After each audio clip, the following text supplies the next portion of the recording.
6 signs na mabuti ang puso ng isang babae. 1. Tuyuin. 2. Maingay at prangka magsalita. 3. Suplada ang dating, strikta ang mukha. 4. Selosa. 5. Hindi madamot sa pagkain. 6. May pusong mamon at mapagbigay. 6 na mapanganib na salitang sinasabi ng babae kapag sobrang galit. 1. Okay lang ako. 2. Wish mo lang. 3. Tumahimik ka. 4. Wala akong paki. 3. Umalis ka na. 6. Bahala ka sa buhay mo. Ugali ng lalaking tapat at hindi babaero. 1. Mahiyain. 2. Torpe. 3. Antukin.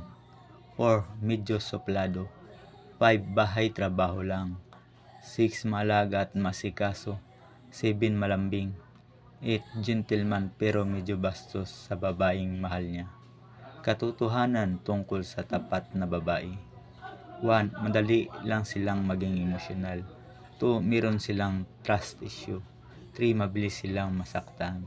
Guys, please subscribe and share my channel. Salamat po.